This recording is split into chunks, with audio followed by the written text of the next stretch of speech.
भारतीय अर्थव्यवस्था से जो प्रश्न आते हैं परंपरागत, उनको इस वीडियो में देखेंगे। सिर्फ तथ्य ही देखेंगे, अवधारणा पे हम कॉन्सेप्ट पे यहाँ पे चर्चा नहीं करेंगे, ताकि समय कम है।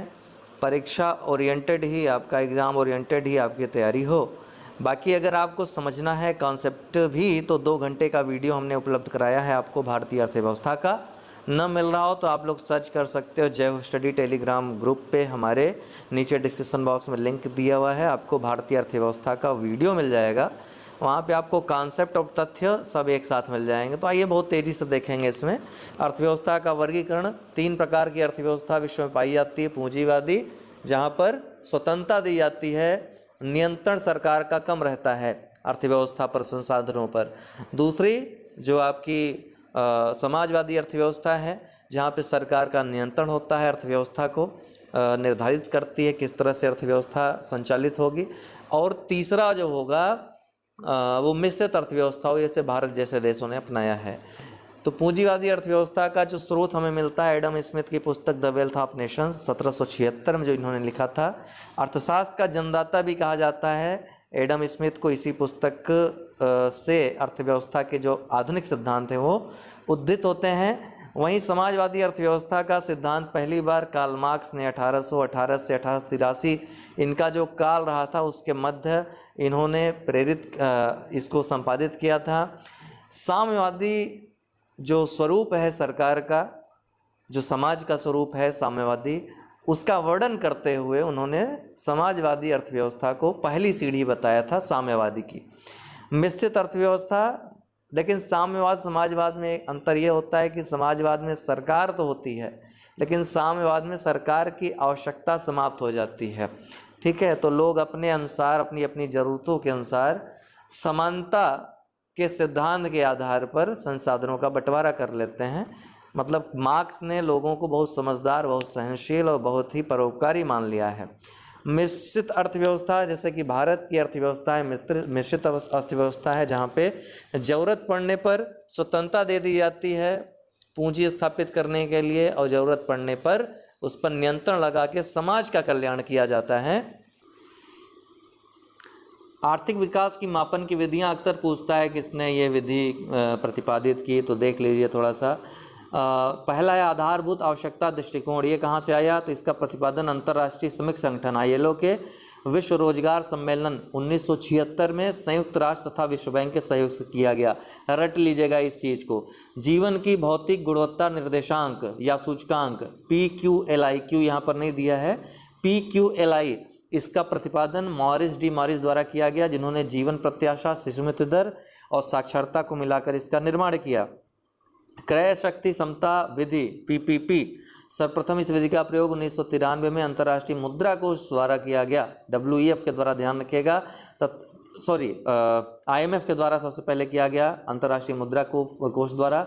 तथा वर्तमान में इसका प्रयोग विश्व बैंक विभिन्न देशों के रहन सहन के स्तर की तुलना तथा गरीबी दर के मापने के लिए कर रहा है। मानव विकास सूचकांक, तो मानव विकास सूचकांक अर्थशास्त्री महबूबुल हक द्वारा विकसित अवधारणा है, बांग्लादेश के अर्थशास्त्री थे। यह सूचकांक किसी देश में जीवन प्रत्याशा, शिक्षा तथा प्रति व्यक्ति आय के आधार पर तैयार किया जाता है, जो संबंधित देश में आर्थिक विकास एवं आर्थिक कल्याण को प्रदर्शित करता है। HDI का आकलन निम्न 3 आयामों पर आधारित है। पहला स्वास्थ्य, दीर्घ एवं स्वस्थ जीवन, दूसरा शिक्षा अर्थात ज्ञान, तीसरा जीवन स्तर। ठीक है, HDI बराबर इस तरह से LI into EI into LI, और इसका घन निकाल लिया जाता है। HDI का मूल्य ज्ञात करने के लिए 0 निम्नतम स्कोर होता है और 1 उच्चतम स्कोर होता है। UNDP के द्वारा 1990 में पहली बार HDI को जारी किया गया था, तब से प्रतिवर्ष इसको जारी किया जाता है। अगला है gross national happiness. Gross national happiness, इसकी संकल्पना हिमालयी देश भूटान ने 1970 के दशक में प्रतिपादित की थी। यह जीवन स्तर, स्वास्थ्य, समय उपयोग, शिक्षा, सांस्कृतिक विविधता, सुशासन, सामुदायिक जीवंतता, पारिस्थितिकी विविधता, लचीलापन तथा मानसिक स्वास्थ्य पर आधारित है। विश्व खुशहाली रिपोर्ट, यह रिपोर्ट संयुक्त राष्ट्र संघ के एक निकाय sustainable development solution network SDSN के द्वारा जारी की जाती है। इसकी पहली रिपोर्ट वर्ष 2012 में जारी की गई थी। विश्व खुशहाली दिवस 20 मार्च को मनाया जाता है। खुशहाली मापन के क्या क्या आधार हैं? प्रति व्यक्ति घरेलू उत्पाद, सामाजिक सहयोग, स्वस्थ जीवन प्रत्याशा, जीवन विकल्पों के चयन की स्वतंत्रता, उदारता, भ्रष्टाचार का बोध, ये सभी खुशहाली मापन के आधार हैं। वर्तमान में खुशहाली सूचकांक में पहले स्थान पे फिनलैंड है।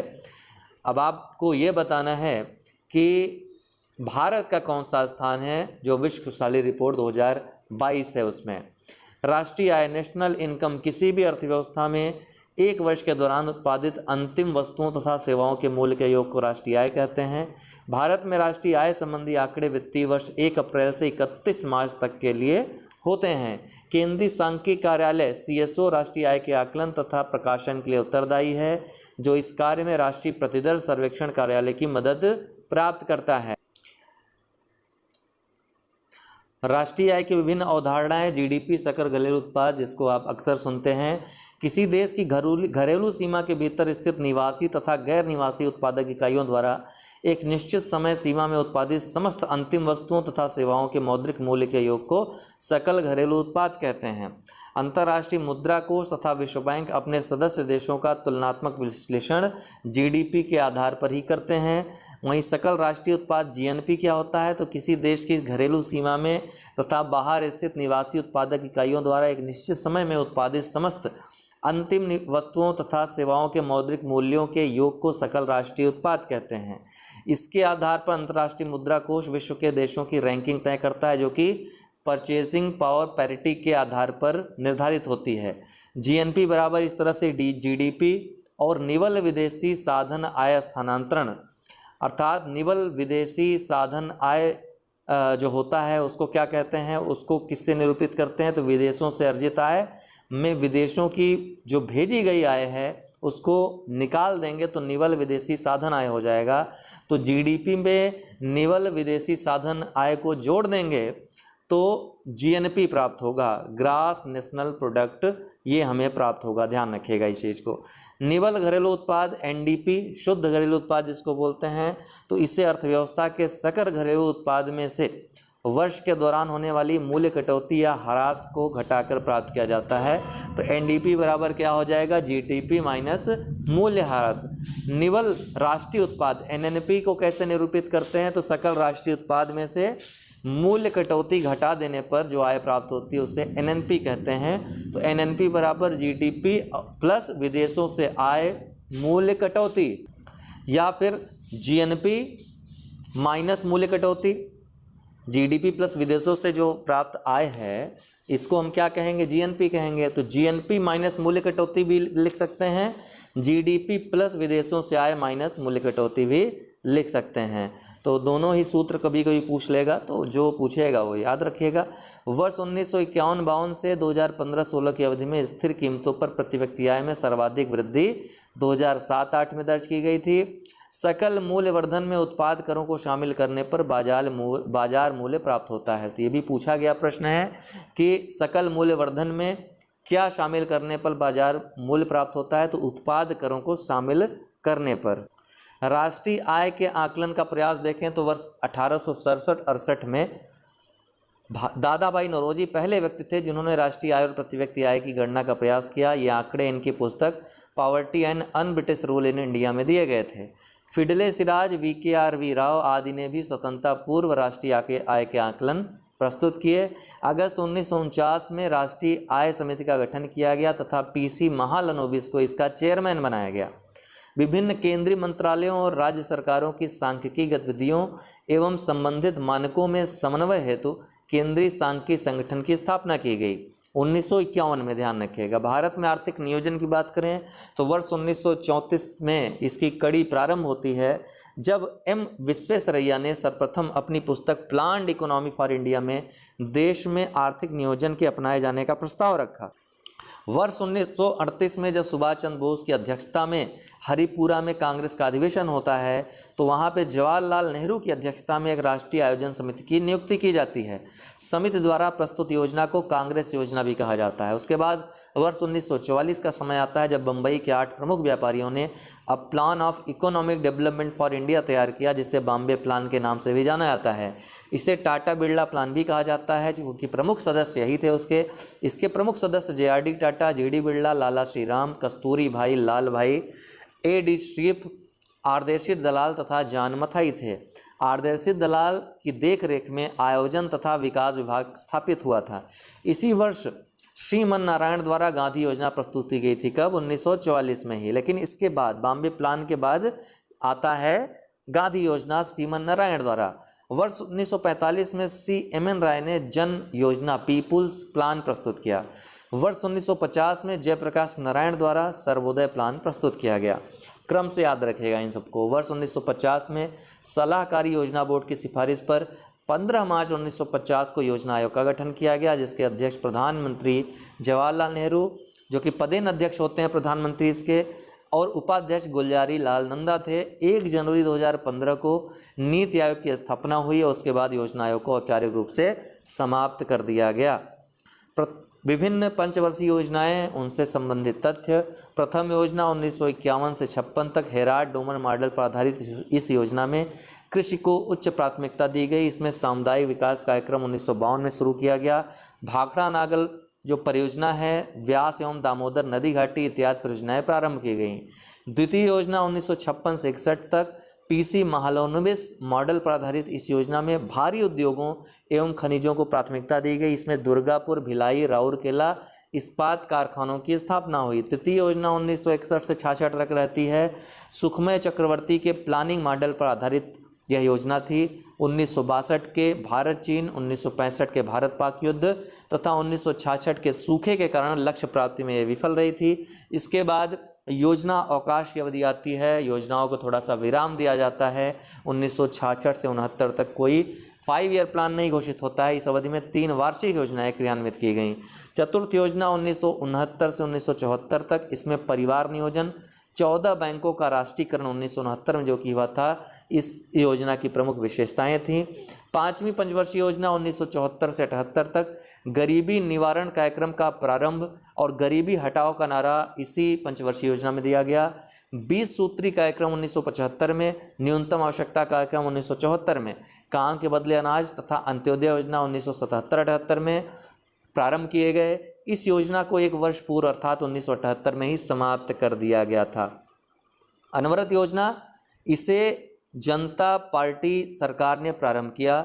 अनवरत योजना की संकल्पना, ध्यान रखिएगा, रोलिंग प्लान के लिए जाना जाता है। जो द्वितीय योजना अवकाश है 1978 से 80, इसलिए लोग अक्सर कंफ्यूज हो जाते हैं कि रोलिंग प्लान ये 5वीं पंचवर्षीय योजना का हिस्सा था या ये 6ठी पंचवर्षीय योजना का हिस्सा था।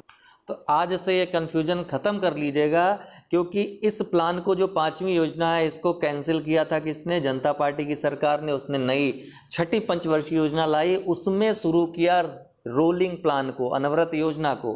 बाद में इंदिरा गांधी ने फिर से इसको समाप्त किया, 80 में समाप्त कर दिया इस योजना को। फिर नया अपना 6ठा पंचवर्षीय योजना इंदिरा गांधी ले आई।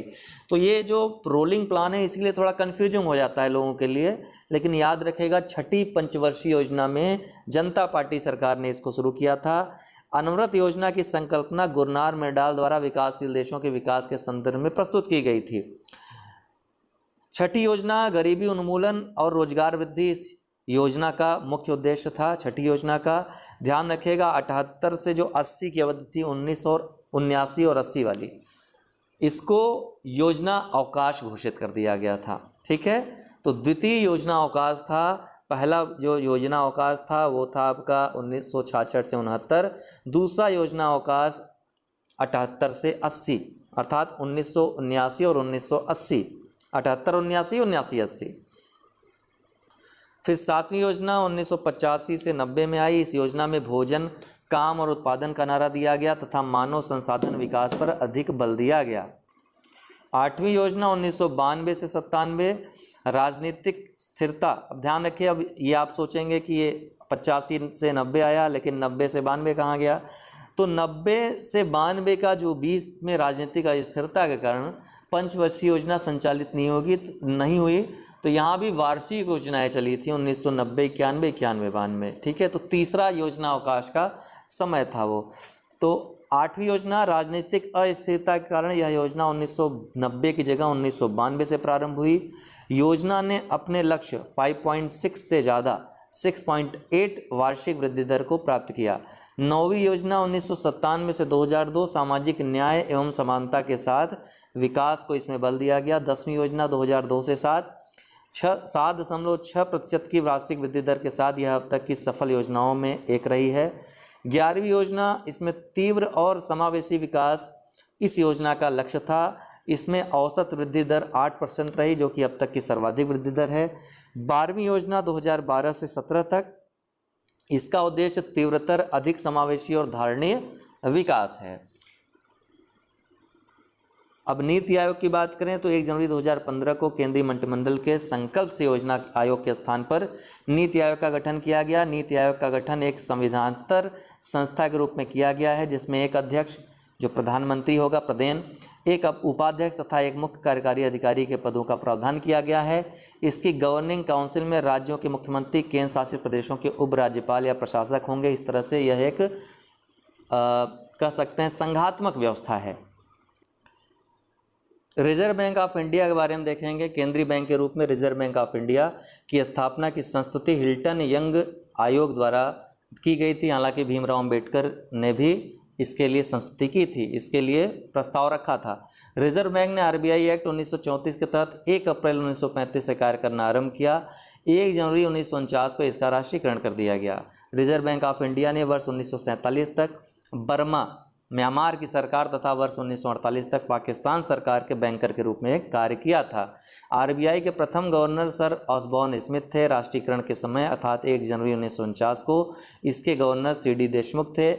आरबीआई का लेखा वर्ष 1 जुलाई से 30 जून तक होता है, इसको चेंज कर दिया गया है। आरबीआई का लेखा अब 1 अप्रैल से 31 मार्च तक होता है, तो अब इसका लेखा परिवर्तित हो गया है। इसको थोड़ा सा, जो विमल जालान कमेटी थी, उस कमेटी ने ये सिफारिश की थी कि जो वित्तीय वर्ष है और जो आरबीआई का लेखा वर्ष है वो समान होना चाहिए। तो ध्यान रखिएगा कि जो जुलाई 2020 से 31 मार्च 2021 तक की अवधि थी, तो उसके बाद से जो अगला लेखा वर्ष है वो आरबीआई ने 1 अप्रैल से 31 मार्च तक कर दिया है। तो अभी ये चेंज हो गया है। भारत में मुद्रा, और ये जो 1 जुलाई से 30 जून वाला है, ये भी 1940 में लागू हुआ था। 1940 के पहले तक जो है, जो लेखा वर्ष होता था आरबीआई का, जनवरी से दिसंबर तक होता था। ठीक है, तो ये सब फैक्ट्स हैं, याद रखिएगा। भारत में मुद्रा की बात करें तो वर्ष 1935 में पत्र मुद्रा निर्गमन का अधिकार आरबीआई को दिया गया। स्वतंत्रता पूर्व पत्र मुद्रा पर जॉर्ज पंचम तथा जॉर्ज षष्ठम के चित्र अंकित किए गए थे। वर्ष 1947 में पत्र मुद्रा पर अशोक स्तंभ के चिन्हों के चित्र अंकित किए गए थे। वर्ष 1987 में पहली बार महात्मा गांधी के चित्र वाले 500 रुपये के नोट जारी किए गए थे। 1 रुपये का नोट वित्त मंत्रालय द्वारा निर्गत होता है, जिस पर वित्त सचिव के हस्ताक्षर होते हैं। अन्य सभी नोटों का निर्गमन आरबीआई द्वारा होता है, जिन पर आरबीआई के गवर्नर के हस्ताक्षर होते हैं। आरबीआई द्वारा निर्गत सभी नोटों पर उसका मूल्य 17 भाषाओं में लिखा होता है। रिजर्व बैंक के प्रमुख कार्य रिजर्व बैंक के, तो यह पत्र मुद्रा का निर्गमन करता है। इसके तहत रुपए 2 से लेकर 10,000 तक के नोटों का निर्गमन कर सकता है। सरकार के बैंकर के रूप में केंद्र तथा राज्य सरकारों के बैंक के रूप में कार्य करता है। बैंकों के बैंक के रूप में यह बैंकों के लिए अंतिम ऋणदाता की भूमिका अदा करता है। अर्थव्यवस्था में साख नियंत्रण के लिए यह मौद्रिक नीति के निर्माण का कार्य करता है। कैसे साख नियंत्रण करता है, बहुत अच्छे से समझाया है, वो डिटेल वाला वीडियो देख लीजिएगा। इसीलिए इसमें डिटेल नहीं दे रहे हैं, केवल मेन फैक्ट्स पढ़ दे रहे हैं आपके लिए। रिजर्व बैंक रुपए की तुलना में विदेशी मुद्रा की विनिमय दर को नियंत्रित करता है तथा विदेशी मुद्रा भंडार के परिरक्षक का कार्य करता है। तो विनिमय दर का नियंत्रण भी ये करता है। बैंक रेट या बैंक दर क्या होती है, तो वह दर जिस पर रिजर्व बैंक बिलों की पुनर्कटौती करता है उसे बैंक दर कहते हैं। समानतः यह वह दर होती है जिस पर रिजर्व बैंक वाणिज्यिक बैंकों को दीर्घ अवधि के लिए ऋण देता है। रेपो रेट में अल्प अवधि के लिए ऋण देता है, ध्यान रखिएगा। यह दर वाणिज्यिक बैंकों द्वारा दिए जाने वाले उधार पर ब्याज दर की न्यूनतम सीमा निर्धारित करती है। सीमांत स्थायी सुविधा दर, marginal standing facility, MSE rate क्या होता है, तो एमएसएफ रेट सॉरी, इसके तहत बैंक अपनी निवल मांग और सावधि देयताओं एनडीटीएल के 1% तक का ऋण रात भर के लिए प्राप्त कर सकते हैं। बैंक इसका उपयोग अपनी तात्कालिक ज़रूरतों को पूरा करने के लिए करते हैं। एमएसएफ दर का निर्धारण आरबीआई द्वारा किया जाता है। खुले बाजार या ओपन मार्केट ऑपरेशन क्या होता है? तो इसके अंतर्गत रिजर्व बैंक अर्थव्यवस्था में मुद्रा की पूर्ति को नियंत्रित करने के अर्थात तरलता को नियंत्रित करने के लिए, अर्थात तरलता ज़्यादा हो जाए तो उसको कैसे कम किया जाए, कम हो जाए तो कैसे ज़्यादा किया जाए, तो इसके लिए खुले बाजार की क्रिया को अपनाता है। ठीक है, इसमें सरकारी प्रतिभूतियों का क्रय विक्रय करता है।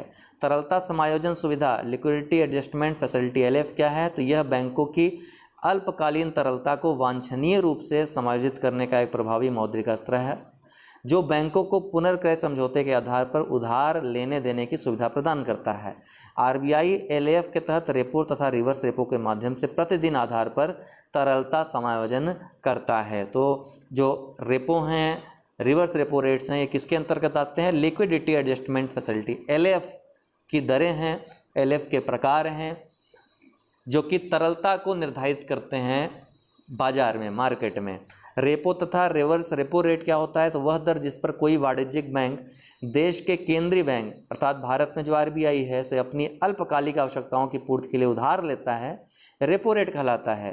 अर्थात रेपो रेट अगर बढ़ा दिया जाए तो बैंक रिजर्व बैंक से कम ऋण लेंगे, इससे बाजार में तरलता क्या हो जाएगी? कम हो जाएगी। वहीं रेपो रेट को अगर कम कर दिया जाए तो क्या होगा? बैंक ज़्यादा से ज़्यादा कम रेट कर देंगे तो ज़्यादा से ज़्यादा बैंक ऋण लेंगे, और ऋण लेंगे तो मार्केट में तरलता ज़्यादा रहेगी, आपके लिए भी ऋण उतना ही मात्रा में मौजूद रहेगा।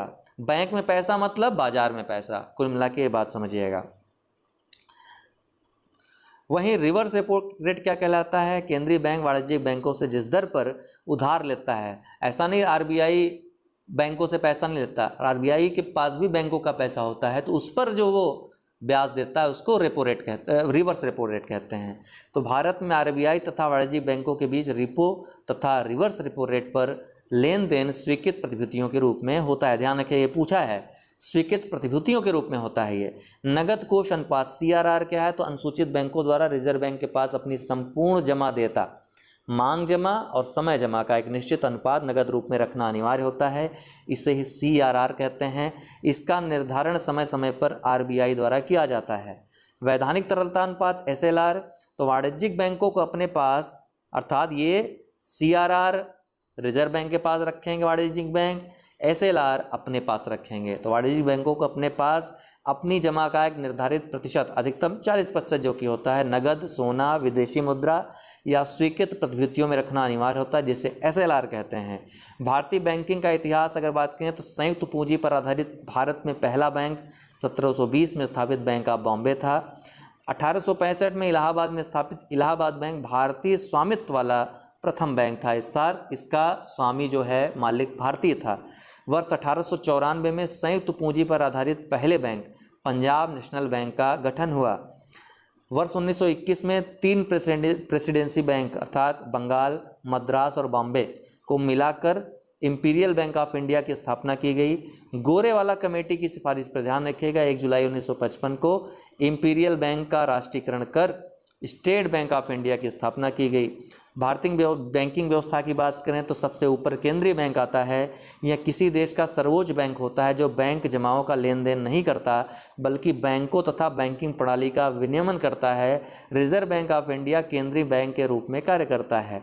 वाणिज्यिक बैंक की बात करें तो लोगों तथा देश की औद्योगिक एवं व्यापारिक आवश्यकताओं की पूर्ति के लिए जमा स्वीकार करना, ऋण वितरण तथा अन्य व्यावसायिक गतिविधियां में लिप्त जो बैंक होते हैं, संस्थाएं होती हैं, उनको व्यावसायिक या वाणिज्यिक बैंक कहते हैं।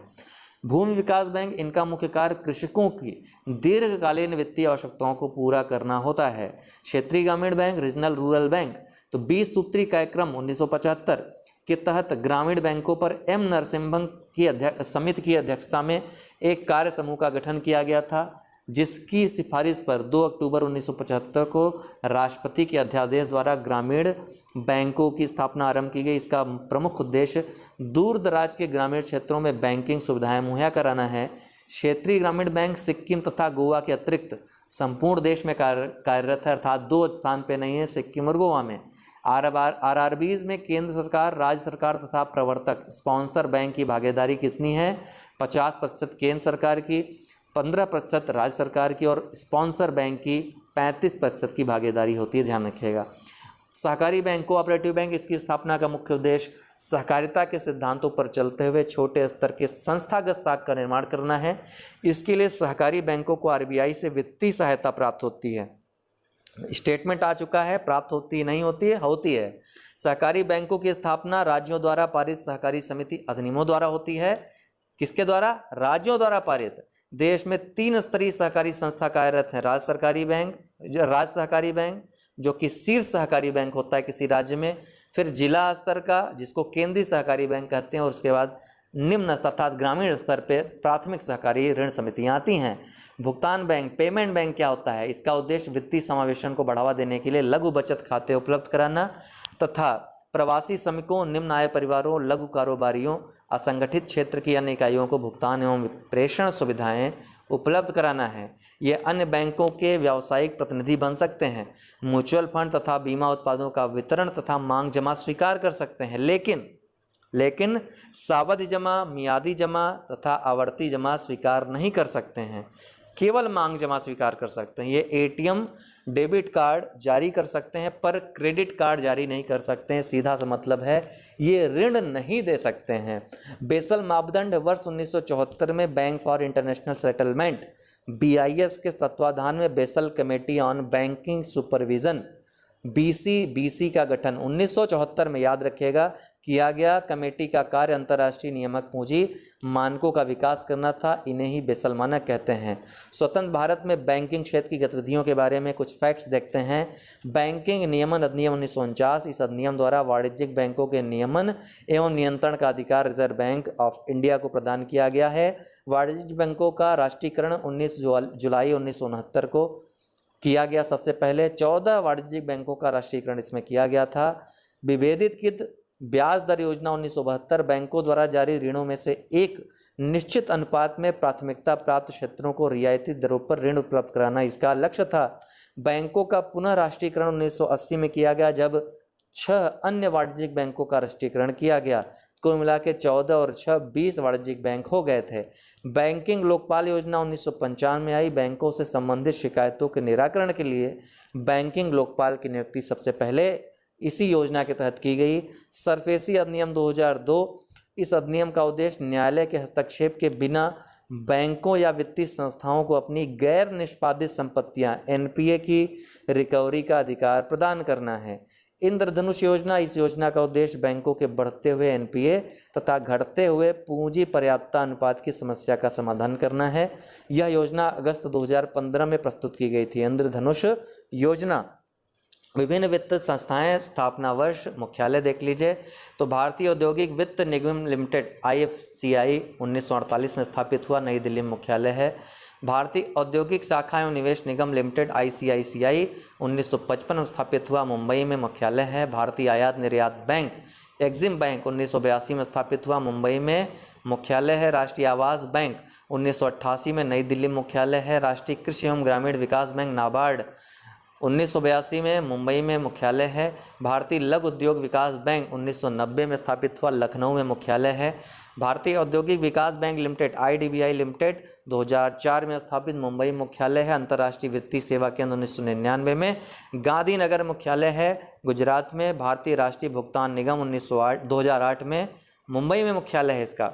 मुद्रा micro unit development and refinance agency limited, मुद्रा योजना, यह कंपनी अधिनियम 2013 के तहत मार्च 2015 में एक कंपनी के रूप में तथा एक गैर बैंकिंग वित्तीय संस्थान के रूप में NBFC के रूप में 7 अप्रैल 2015 को पंजीकृत हुआ।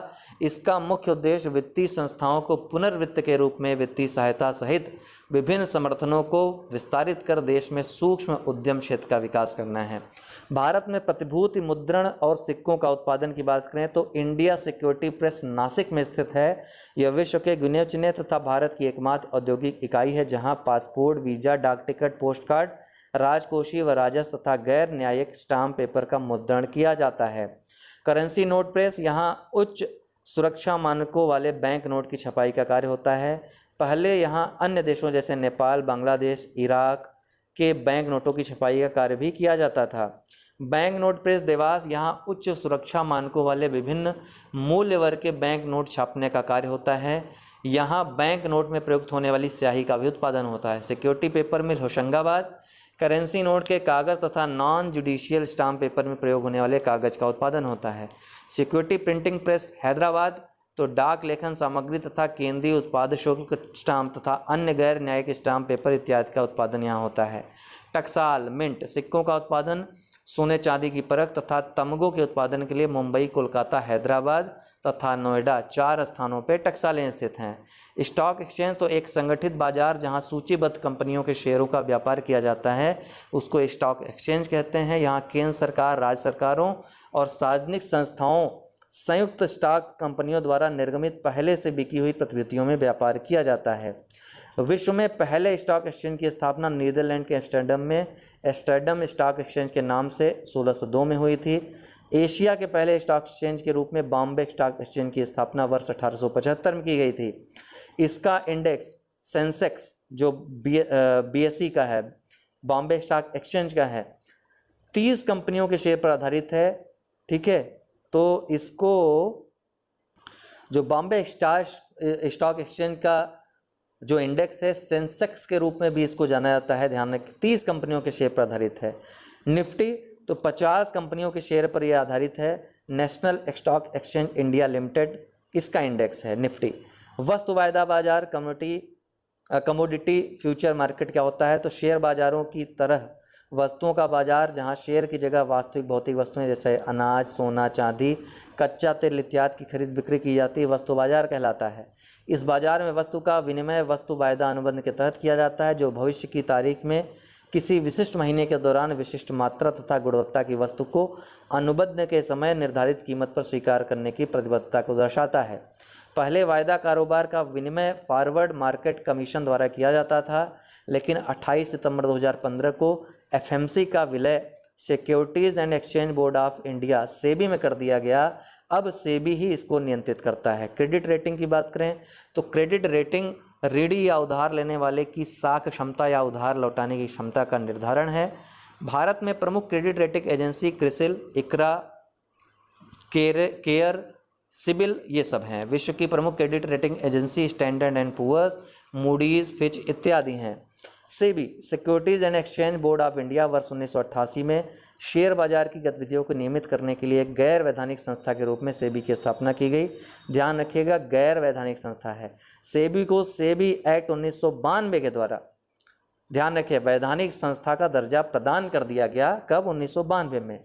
1988 में जब स्थापित हुआ तो गैर वैधानिक आया था। पूंजी के निर्गमन, प्रतिभूतियों के हस्तांतरण तथा अन्य संबंधित मामलों के संबंध में सेबी को नियंत्रक शक्ति प्राप्त है। इसका मुख्यालय मुंबई में है। पेंशन निधि विनियामक और विकास प्राधिकरण PFRDA वर्ष 2003 में सरकार ने पेंशन फंड रेगुलेटर के रूप में PFRDA की स्थापना की। इसका प्रमुख उद्देश्य पेंशन फंड को स्थापित, विकसित तथा नियंत्रित कर वृद्धावस्था आय की सुरक्षा को प्रवर्धित करना है। PFRDA एक्ट 2013 द्वारा इसे वैधानिक दर्जा प्रदान कर दिया गया है।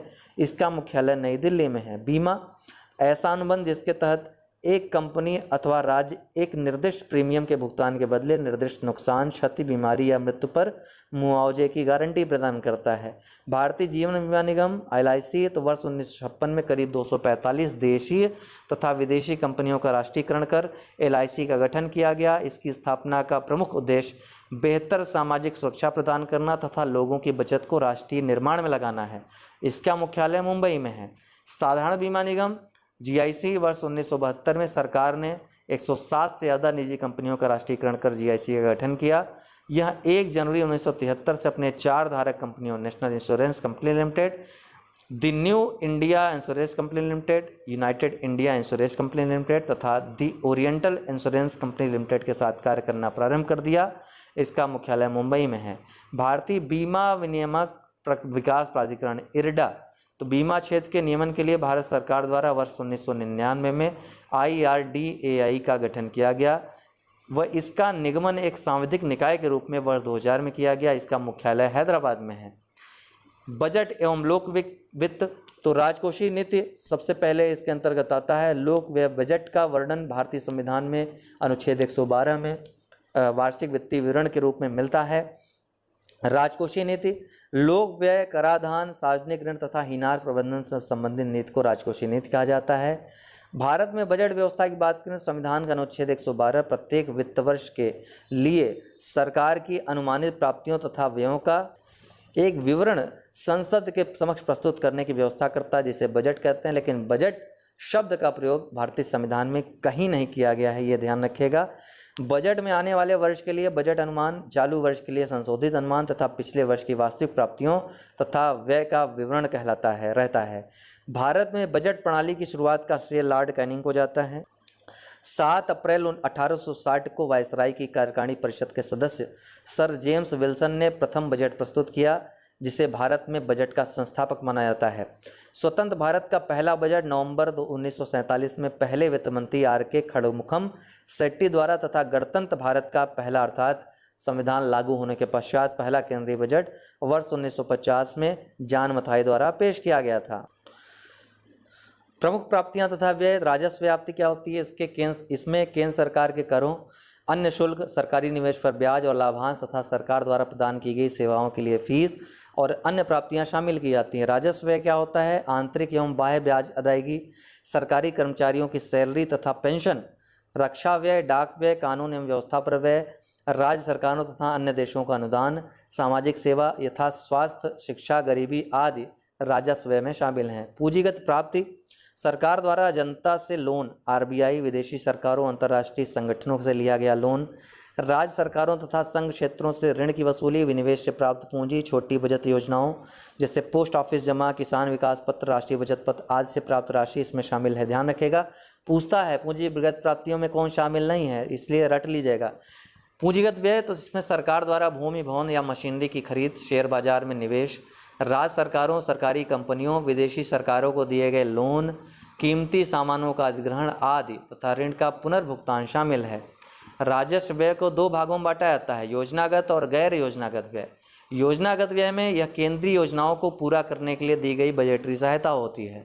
इसमें राज्य तथा संघ क्षेत्रों को उनकी योजनाओं पर दी जाने वाली सहायता भी शामिल होती है।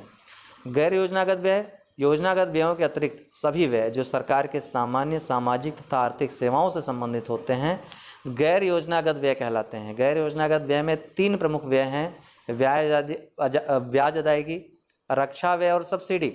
बजट 2016-17 में वित्त वर्ष 2017-18 से योजनागत और गैर योजनागत वर्गीकरण को समाप्त करने का निर्णय लिया गया था।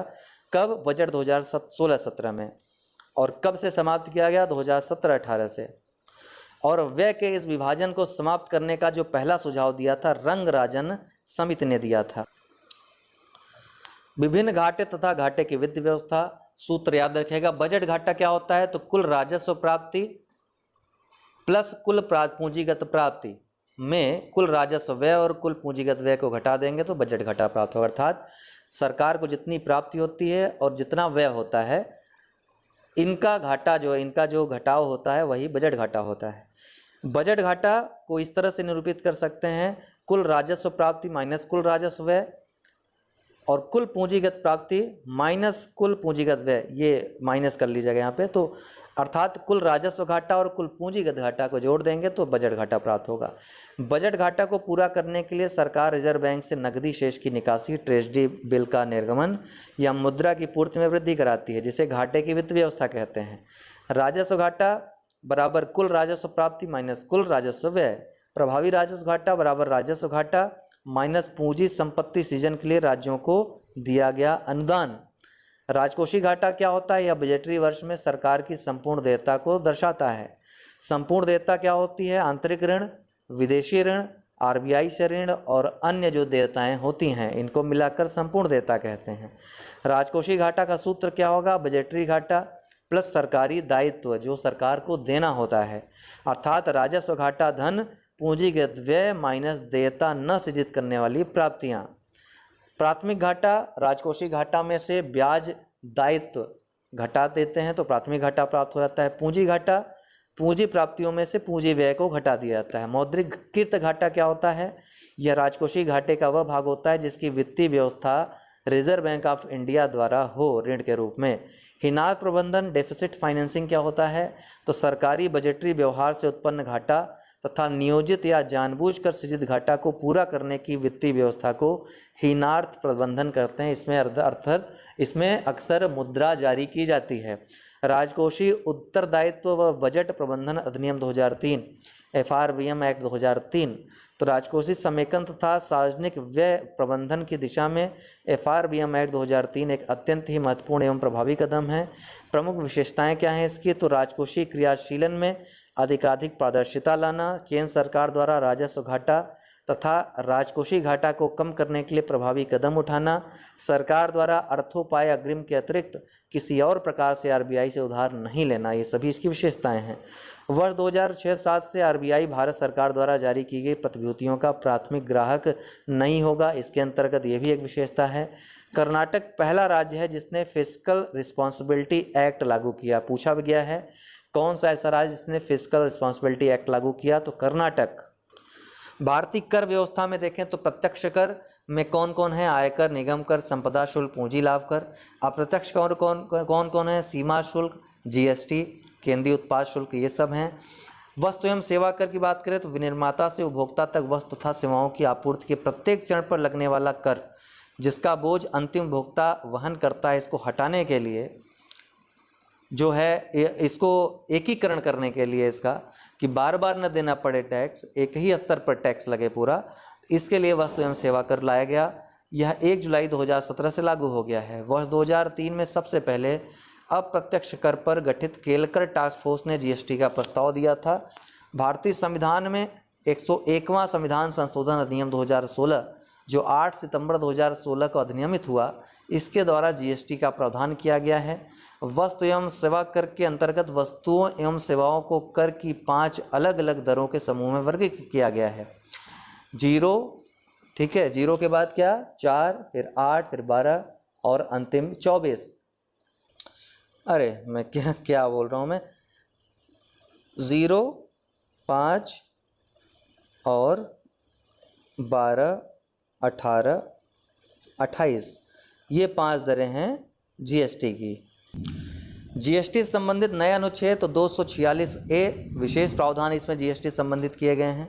269A अंतर्राज्यीय व्यापार में GST संग्रह और विभाजन। 279A में GST काउंसिल के गठन की बात है। GST में शामिल अप्रत्यक्ष कर कौन है? तो केंद्रीय करों में केंद्रीय उत्पाद शुल्क, अतिरिक्त उत्पाद शुल्क, सेवा कर, अतिरिक्त सीमा शुल्क, विशेष अतिरिक्त सीमा शुल्क आदि। राज्य करों में राज्य वैट या बिक्री कर, मनोरंजन कर, केंद्रीय बिक्री कर, विलासिता कर, क्रय कर, चुंगी तथा प्रवेश कर, लॉटरी, शर्त तथा जुए पर कर, ये सब शामिल हैं। केंद्रीय वस्तु एवं सेवा कर CGST, देखिए जो GST है वो 3 स्तर पर लगाई जाती है। केंद्रीय वस्तु एवं सेवा कर तो यह राज्य के आंतरिक व्यापार पर केंद्र द्वारा वसूला जाता है। CGST से प्राप्त राजस्व पर पूर्णतः केंद्र का अधिकार होता है। राज्य वस्तु एवं सेवा कर SGST यह राज्य के आंतरिक व्यापार पर राज्य सरकार द्वारा वसूल किया जाता है। इससे प्राप्त राजस्व राज्य सरकारें रखती हैं। एकीकृत वस्तु एवं सेवा कर IGST ये तीसरा प्रकार है GST का। यह 2 राज्यों के बीच व्यापार पर केंद्र सरकार द्वारा वसूला जाता है।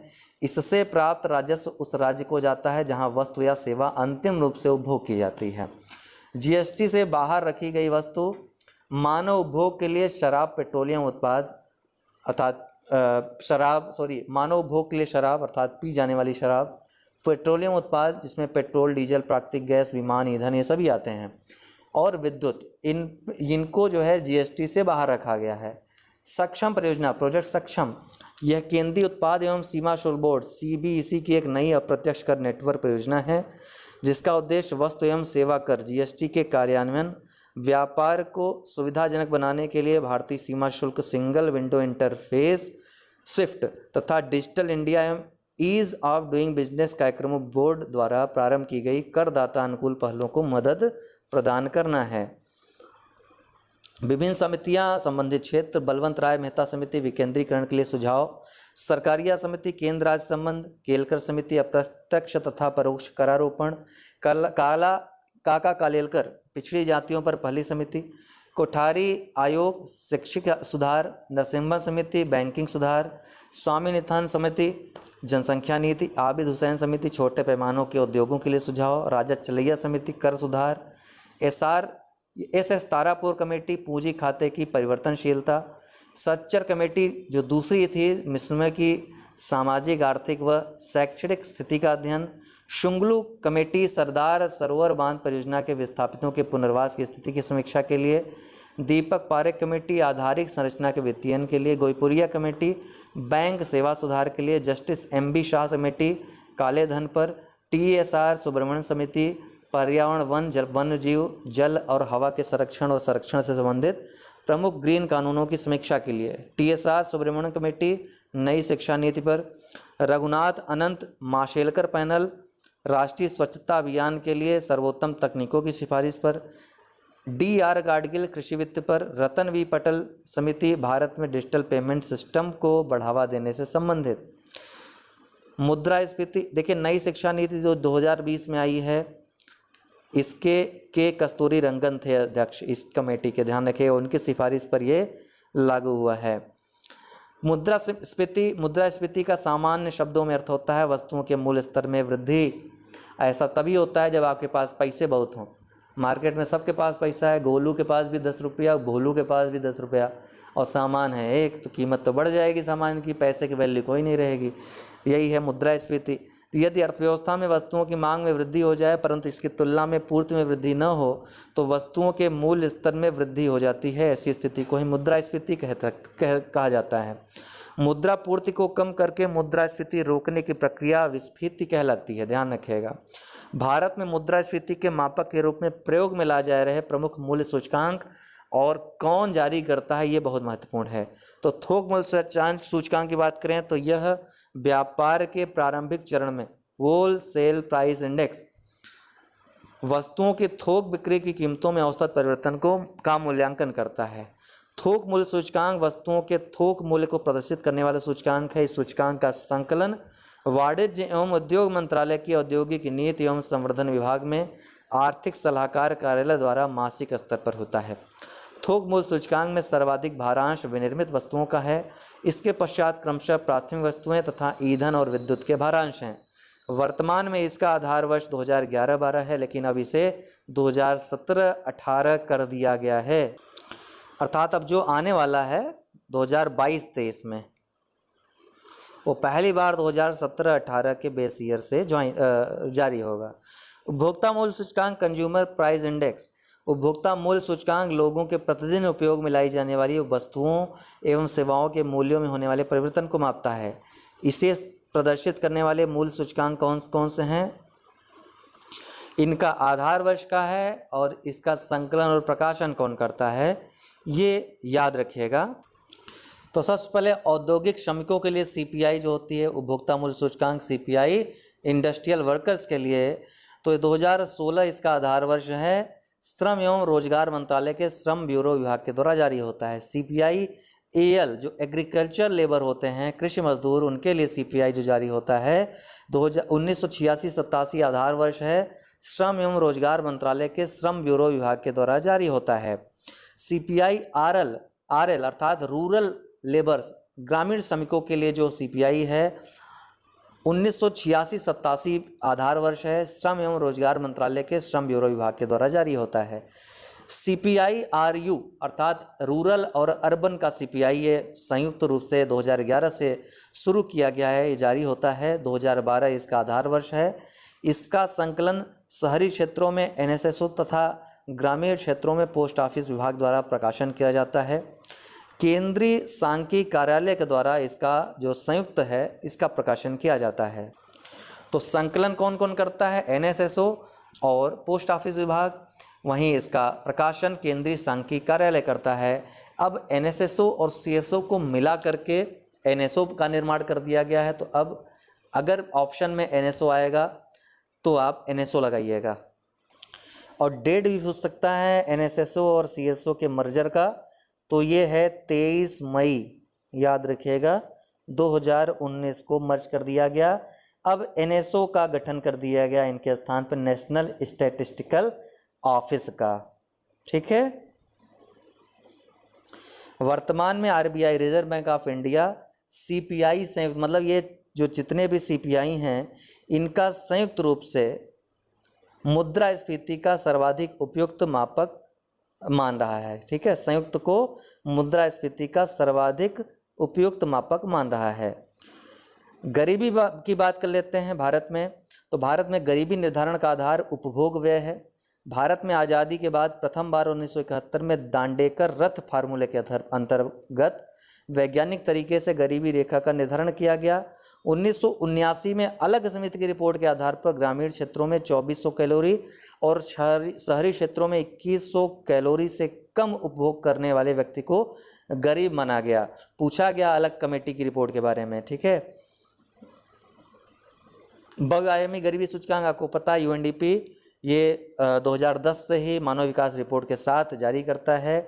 बहुआयामी गरीबी निर्देशांक या सूचकांक 3 आयामों अर्थात स्वास्थ्य, शिक्षा और जीवन निर्वाह के स्तर के अंतर्गत 10 संकेत को अर्थात शिशु मृत्यु, पोषण, स्कूल में नामांकन, विद्यालय शिक्षा, संपत्तियां, खाना बनाने का ईंधन, आवास, विद्युत, जल एवं शौचालय, ये 10 संकेतक शामिल हैं एमपीआई में। तो एमपीआई भारत में गरीबी की तीव्रता की माप के लिए सबसे उपयुक्त मापक है। इसके जो नए आंकड़े हैं हमने आपको दिए हैं, नीति आयोग द्वारा भी जारी हुआ है, उसका भी आंकड़ा आपको दिया है, रामायण वीडियो में देख लीजिएगा। ग्लोबल हंगर इंडेक्स की बात करें तो यह एक ऐसा सूचकांक जो क्षेत्रीय, राष्ट्रीय तथा वैश्विक स्तर पर भूख को मापने तथा उस पर नज़र रखने के लिए अंतर्राष्ट्रीय खाद्य नीति शोध संस्थान तथा वर्ल्ड हंगर हेल्थ द्वारा विकसित किया गया है। वर्ष 2020 में इसे कंसर्न वर्ल्ड वाइड एवं वेल्थ हंगर हेल्थ द्वारा जारी किया गया। 2020 वाले में भारत का 94वां स्थान था। अब आप लोग बताएंगे जो नई रैंकिंग आई है अर्थात 2021 में जो आई है 2020 के लिए, उसमें भारत की रैंक गिर गई है, कितनी हो गई है ये। जीएचआई फार्मूले का हालांकि बता देते हैं 101वीं हो गई है, 94 में से भारत 101वें स्थान पे आ गया है। जीएचआई फार्मूले के घटक, तो लोगों में अपर्याप्त पोषण एक घटक ये है। दूसरा चाइल्ड वेस्टिंग, 5 वर्षों से कम उम्र के बच्चे जिनका वजन उनकी लंबाई के हिसाब से कम है। तीसरा चाइल्ड स्टंटिंग, 5 वर्षों से कम उम्र के बच्चे जिनकी लंबाई उनकी उम्र के हिसाब से कम है। चौथा 5 वर्षों से कम उम्र के बच्चों की मृत्यु दर। तो ये घटक हैं जिसके आधार पर जीएचआई निकाला जाता है।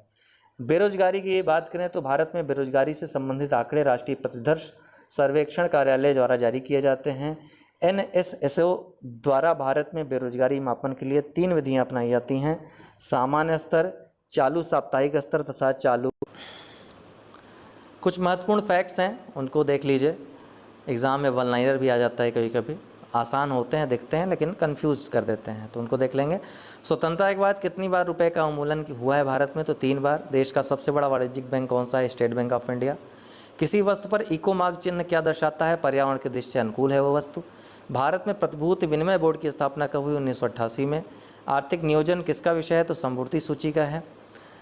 मुद्रास्फीति को कैसे रोका जा सकता है, तो बजट के द्वारा प्रत्यक्ष कराधान में वृद्धि, सरकारी व्यय में कटौती करके।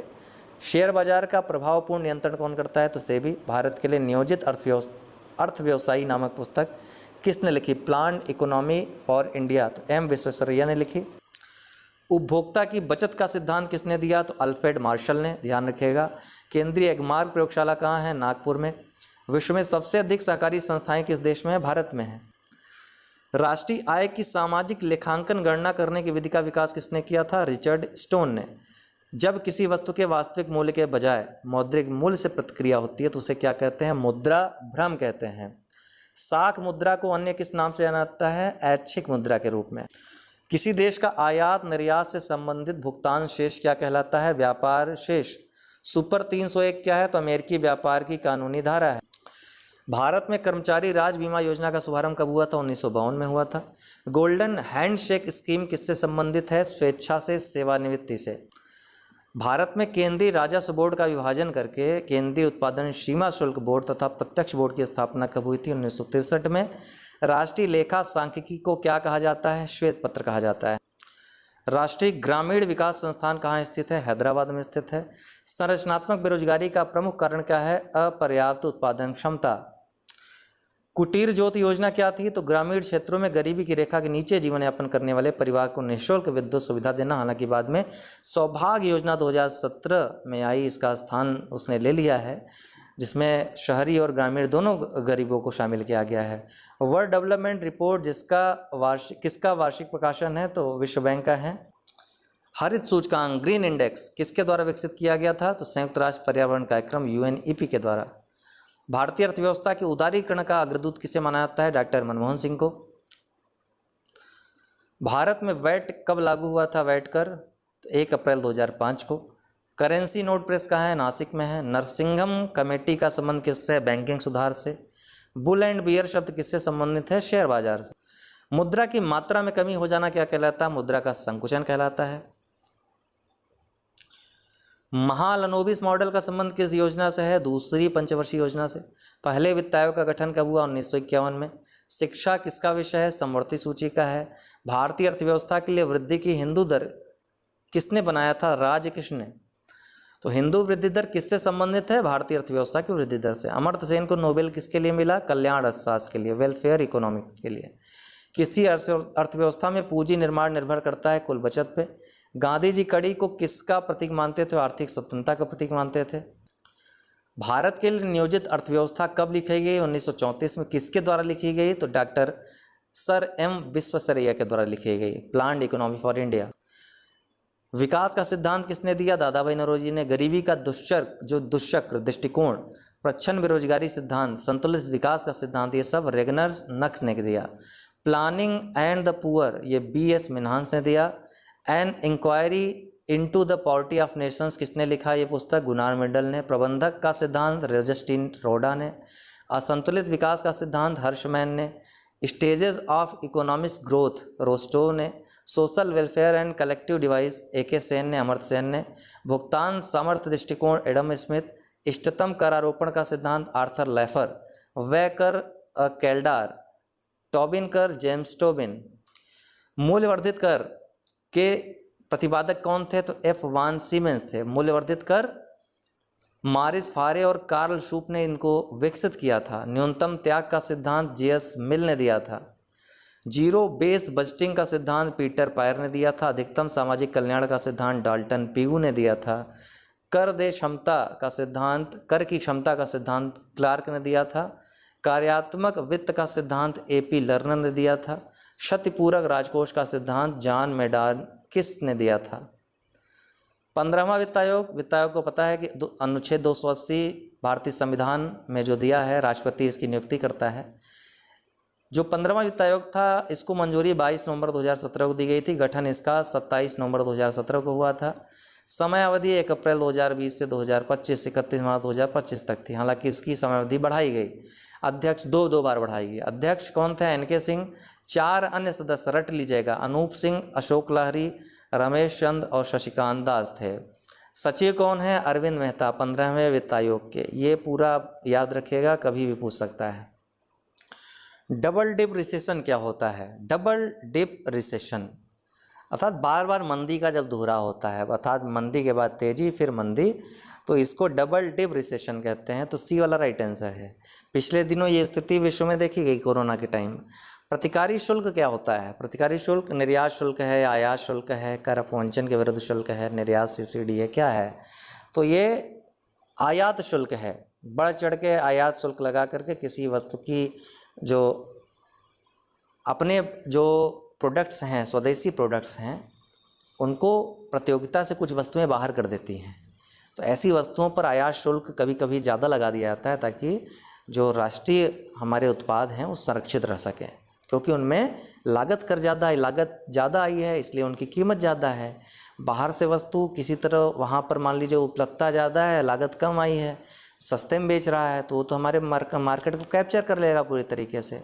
उससे बचाने के लिए आयात शुल्क ज़्यादा लगाया जाता है, इसी को प्रतिकारी शुल्क कहते हैं। भारत में पंजीकृत कारखानों की सर्वाधिक संख्या कहाँ पर है? तमिलनाडु में है।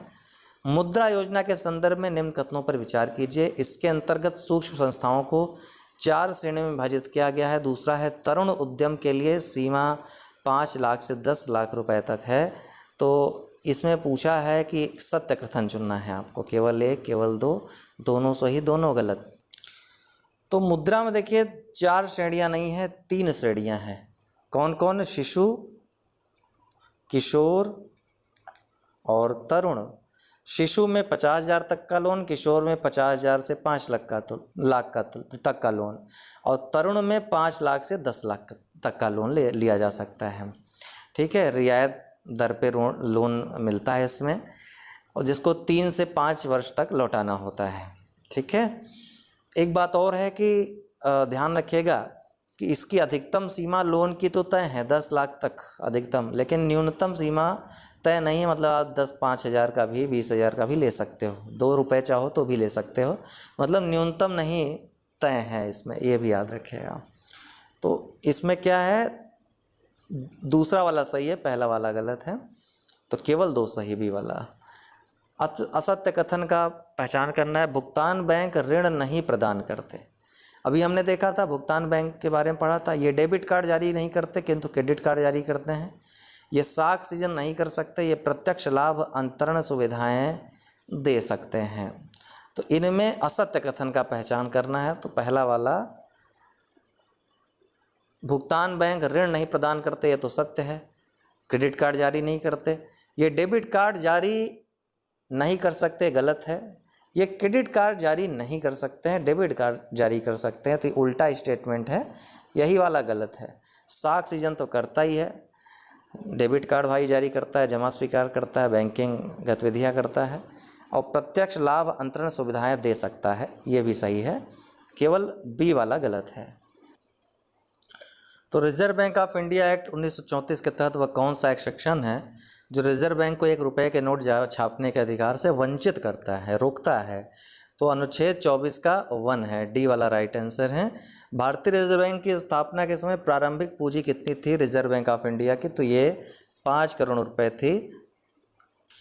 भारत से जो वस्तुएं निर्यात होती हैं प्रमुख किन देशों को होती है? तो लौह मुख्यतः जापान को, चमड़े का सामान मुख्यतः रूस को, चाय मुख्यतः यूके को, सूती कपड़ा मुख्यतः यूएसए को। सुपर 301 क्या है? तो अमेरिकी व्यापार एवं प्रतिस्पर्धा अधिनियम 1998 की वह धारा है जिसके तहत अमेरिका द्वारा किसी देश के विरुद्ध आर्थिक कार्रवाई की जाती है। वर्ष 1946 में स्थापित संयुक्त राष्ट्र मानवाधिकार आयोग के सदस्य के रूप में नामित या सम्मिलित प्रथम भारतीय महिला कौन थी? तो श्रीमती हंसा मेहता थी। व्यापार व माल निशान एक्ट कब पारित किया गया था? वर्ष 1958 में। POCSO पॉक्सो कानून का संबंध किससे है? बच्चों से है। एनर्जी स्टैटिस्टिक्स नामक पत्रिका कौन प्रकाशित करता है? तो CSO केंद्रीय सांख्यिकी संगठन। ABC सूचकांक किससे संबंधित है? तो स्वास्थ्य के क्षेत्र से संबंधित है। जयंत पाटिल समिति संबंधित है अत्यल्प वर्षा वाले क्षेत्रों के विकास से। गाडगिल मुखर्जी सूत्र के अंतर्गत अधिकतम भार दिया गया है किसको? जनसंख्या को। TS कृष्णमूर्ति भूतपूर्व मुख्य निर्वाचन आयुक्त है। KC पंत ये अध्यक्ष थे 10वें वित्त आयोग के। KC पंत ये अध्यक्ष थे 10वें वित्त आयोग के। AM खुसरो अध्यक्ष थे 11वें वित्त आयोग के। RC Lohati chief justice of India थे भूतपूर्व। तो ये ध्यान रखिएगा, मैं इसलिए इसको इसमें सम्मिलित किया है ताकि आप लोग मुख्य निर्वाचन आयुक्त का क्रम, वित्त आयोग के अध्यक्षों का क्रम, जो पूर्व मुख्य न्यायाधीश हैं उनका क्रम, राष्ट्रपति का क्रम, उपराष्ट्रपति, चलिए मैं एक वीडियो बना दूंगा उस पर। MS स्वामीनाथन किससे संबंधित है? हरित क्रांति से। LK झा कराधान से। CT कुरियन ये दुग्ध उत्पादन से। मोरारजी देसाई बैंकों पर सामाजिक नियंत्रण से। गोईपुरिया कमेटी बैंकिंग सेवा सुधार से। नानजुनदप्पा समिति रेलवे किराए से। रंगराजन कमेटी भुगतान संतुलन से। रेखी समिति अप्रत्यक्ष करों से। गाडगिल कमेटी रिपोर्ट और कस्तूरी रंगन कमेटी रिपोर्ट पश्चिमी घाटों के संरक्षण से संबंधित है। दत्त कमेटी औद्योगिक लाइसेंसिंग संबंधित है। वांचू समिति प्रत्यक्ष कर। राजमन्नार कमेटी केंद्र राज्य संबंध। चक्रवर्ती कमेटी मौद्रिक प्रणाली संबंधित है। दृष्टि 2025 का संबंध किससे है? तो खाद्य उत्पादन में वृद्धि से। GHI रिपोर्ट बनाने में किसका उपयोग किया जाता है? तो अल्प पोषण, शिशु वृद्धि रोधन तथा शिशु मृत्यु दर का। अभी हमने आप ऊपर डिस्कस किया था। जलधारा योजना केंद्र सरकार द्वारा चलाई गई है मरुस्थल के किसानों को पंप सेट कम किराए पर देने के लिए। ध्यान रखिएगा, मुफ्त में नहीं।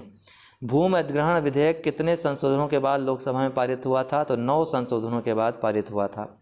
हरियाली कार्यक्रम किससे संबंधित है? तो जल संचयन और प्रबंधन से।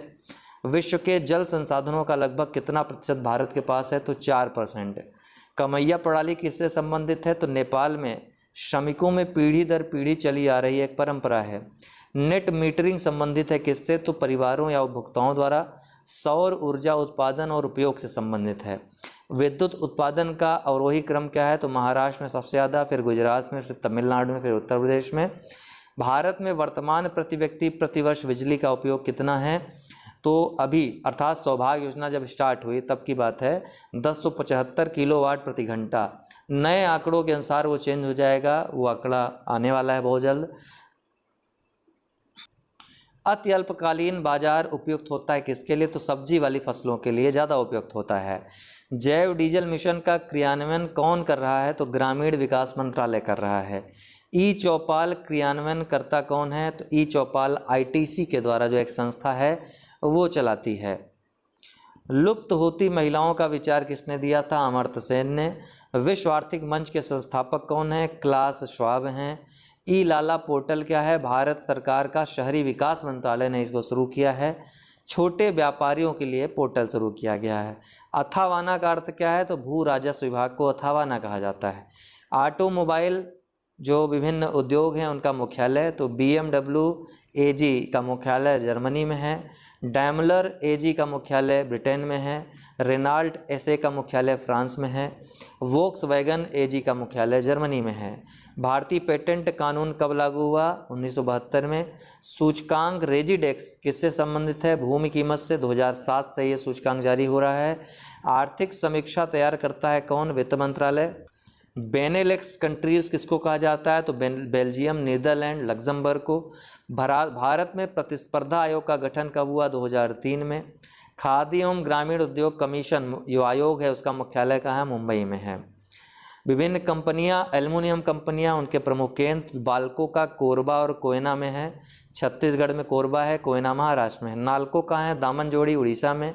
हिंडाल्को रेणुकूट में है उत्तर प्रदेश में। इंडाल्को JK नगर पश्चिम बंगाल। मुरी झारखंड। अलवाय केरल में है। माल्को चेन्नई मेट्टूर और सलेम तमिलनाडु, अर्थात दोनों तमिलनाडु में है। चेन्नई और सलेम में, चेन्नई के मेट्टूर नामक स्थान पे है और सलेम में तमिलनाडु में।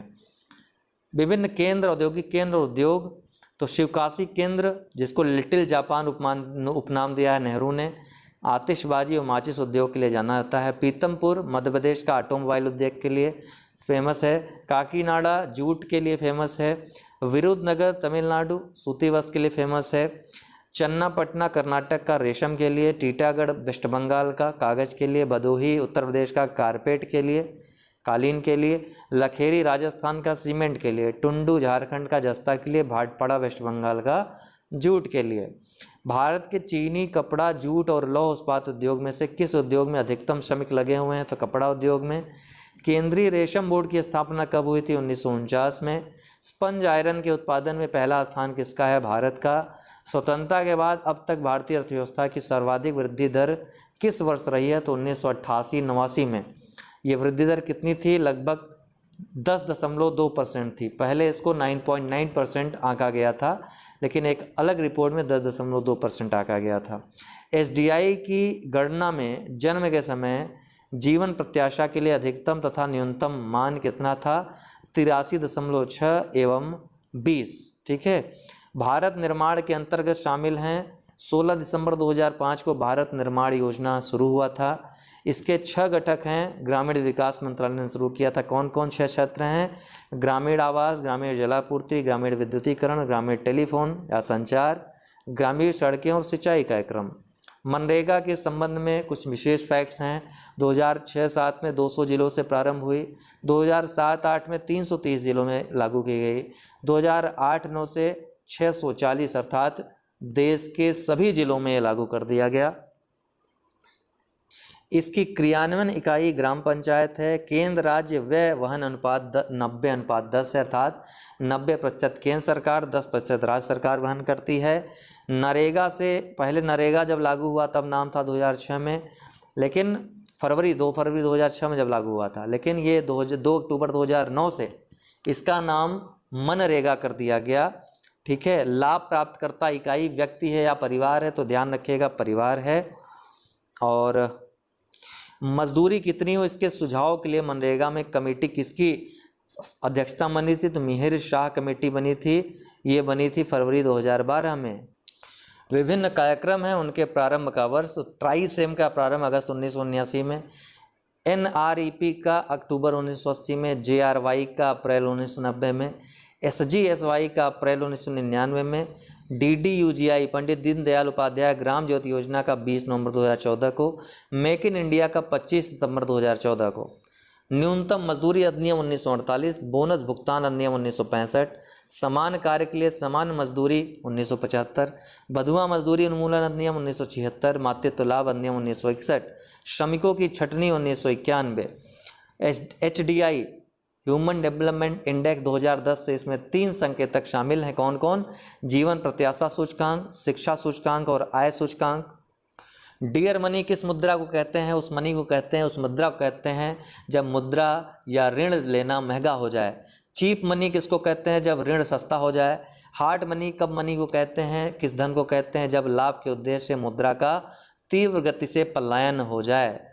प्रथम श्रम आयोग का गठन 1966 में हुआ था। प्रथम अध्यक्ष इसके PB गजेंद्र गटकर थे। केंद्रीय बागवानी संस्थान कहाँ स्थित है? नागालैंड में। अमर्त्य सेन तकनीकी चुनाव का सिद्धांत देने वाले थे, चॉइस ऑफ टेक्निक्स। हर्षमैन व सिंगर असंतुलित विकास का सिद्धांत इन्होंने दिया था। रोस्टो ने विकास के चरण का स्टेज ऑफ ग्रोथ का सिद्धांत दिया था। गुरनार मिर्डाल ने चक्रीय संचयी प्रक्रिया कम्युलेटिव सर्कुलर प्रोसेस का सिद्धांत दिया था। अमर्त्य सेन A.K. सेन ने social welfare and collective choice का सिद्धांत दिया था। हार्वे लिबस्टीन ने आवश्यक न्यूनतम प्रयास का सिद्धांत दिया था। बड़े झटके का सिद्धांत नक्स ने दिया था। संतुलित विकास का सिद्धांत रोडान और नक्स दोनों ने दिया था। गरीबी का दुष्चक्र का सिद्धांत नक्स ने दिया था। भारत सरकार की नई विदेशी व्यापार नीति की समावधि कब थी? 2015 से 2020 की अवधि थी। अभी वर्तमान में कौन सी नई है आ गई है? 2021 से 2026 ने इसको प्रतिस्थापित किया है। ठीक है, ये 2021 से 2026 के। नीति आयोग ने आकांक्षी जिला कार्यक्रम के लिए किस सामाजिक संस्था के साथ समझौता किया है? तो ल्यूपिन फाउंडेशन मिलकर काम कर रहा है आकांक्षी जिला कार्यक्रम के लिए। ग्रीन बॉक्स ये पर्यावरण संबंधित है। ब्लू बॉक्स क्षतिपूर्ति से संबंधित है। अंबर बॉक्स व्यापार से संबंधित है और स्पेशल बॉक्स निवेश सहायता संबंधित है। नाबार्ड की स्थापना 12 जुलाई 1982 को हुई थी। अल्पकालिक ऋण ये 18 महीने के लिए जो ऋण देता है। मध्यकालीन ऋण 18 महीने से 7 वर्ष का ऋण को कहते हैं। दीर्घकालिक ऋण ये 7 वर्ष से 25 वर्ष तक के ऋण जो प्रदान करता है उसे कहते हैं। भारतीय खाद्य निगम FCI की स्थापना 1965 में हुई थी। माप तौल की मौद्रिक प्रणाली कब अपनाई गई थी? 1957 में। ICDS योजना का प्रारंभ 1975 में हुआ था। मिड डे मील का प्रारंभ 15 अगस्त 1995 से हुआ था। पढ़े भारत बड़े भारत योजना आरंभ इसका 27 अगस्त 2014 को हुआ था। प्राथमिक विद्यालय की गुणवत्ता सुधार के लिए लाया गया था। सर्व शिक्षा अभियान के अंतर्गत लाया गया था। एकीकृत कृषि विपणन योजना 1 अप्रैल 2014 को शुरू हुई थी। किसानों को अधिक बाजार उपलब्ध कराना इसका लक्ष्य था। राष्ट्रीय बागवानी मिशन वर्ष 2005-06 में आई थी। वर्ष 2014-15 में समेकित बागवानी विकास का इसको हिस्सा बना दिया गया। उत्तर पूर्व के 8 राज्यों को छोड़कर। क्यों? क्योंकि उन 8 राज्यों के लिए अलग योजना है। ये सभी राज्यों और केंद्र शासित प्रदेशों में लागू है। राष्ट्रीय कृषि विकास योजना 16 अगस्त 2007 को प्रारंभ हुई। केंद्र 100% इसके लिए अनुदान देती है। लक्ष्य इसका 11वीं योजना में कृषि क्षेत्र में 4% की वार्षिक वृद्धि लाना था। तरंग, ई-ट्रांस व दीप मोबाइल ऐप किससे संबंधित हैं? तो बिजली क्षेत्र में पारदर्शिता से संबंधित हैं। केंद्रीय विद्युत मंत्रालय द्वारा ये शुरू किए गए थे। ब्लू चिप क्या है? तो ऐसी कंपनियां जो सुदृढ़ होती हैं तथा जिसमें शेयर धारकों की हानि की संभावना नगण्य होती है। माइक्रो क्रेडिट या सूक्ष्म ऋण बिना किसी प्रतिभूति जमानत के समाज के अत्यंत कमजोर या गरीब वर्ग को ये जो ऋण प्रदान किया जाता है सूक्ष्म ऋण कहलाता है। इसकी अवधारणा बांग्लादेशी मोहम्मद यूनुस, ठीक है, इसके लिए इनको नोबेल पुरस्कार भी मिला था, ध्यान रखिएगा, मोहम्मद यूनुस को।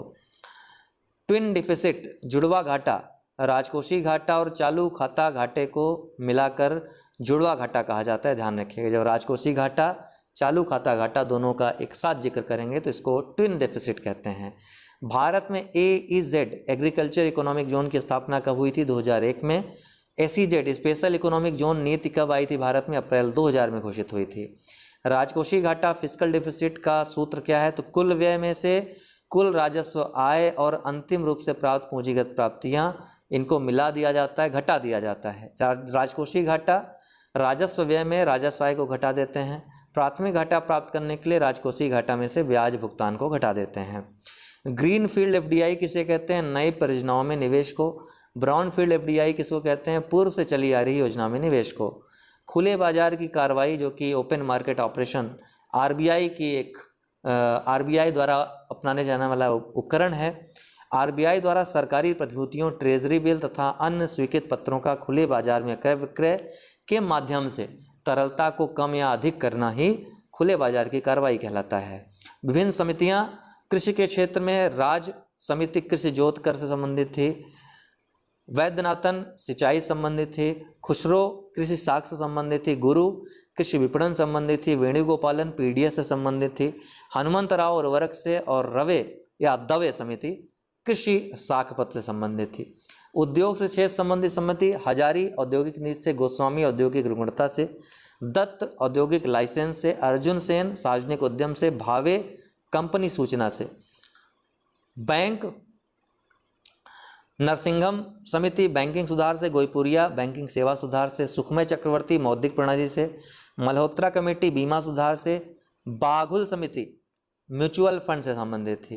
कर वांचो समिति प्रत्यक्ष कर से, रेखी समिति अप्रत्यक्ष कर से, एलके झा कमेटी अप्रत्यक्ष कर से, पार्थ सारथी कमेटी कर नीति से, वाई वी रेड्डी कमेटी कर छूट सीमा से, गरीबी तथा बेरोजगारी संबंधित लकड़वाला कमेटी गरीबी अनुमान, दांतेवाला बेरोजगारी अनुमान, भगवती बेरोजगारी, सेनगुप्त समिति शिक्षित बेरोजगारी, भूतलिंगम मजदूरी। इसके अलावा सरकारिया कमेटी केंद्र राज्य संबंध, महालनोबिस कमेटी राष्ट्रीय आय, रंगराजन कमेटी भुगतान संतुलन, स्वामीनाथन आयोग जनसंख्या नीति, वानुका प्रतिभूति बाजार, मालेगाम प्राथमिक पूंजी, राकेश मोहन आधारिक संरचना, डीके गुप्ता दूरसंचार। हाँ, एक करेक्शन कर लीजिएगा, बीच में मैंने कहीं पर बोला था महबूब उल हक को बांग्लादेशी बताया था। बांग्लादेश के नहीं, पाकिस्तान के ये वित्त मंत्री थे, पूर्व वित्त मंत्री थे, ठीक है। PQLI का विकास इन्होंने किया था, सॉरी PQLI नहीं, जो HDI है ह्यूमन डेवलपमेंट इंडेक्स, इसके अवधारणा का विकास किसने किया था? महबूब उल हक ने किया था, ठीक है। मॉरिस ने PQLI का विकास किया था। कई बार प्रश्न आ चुका है, तो क्लियर कर लीजिएगा इसको। बाकी ये वीडियो आपके लिए बहुत लाभदायक होगा, प्रीलिम्स में कई बार सुन लीजिएगा इसको।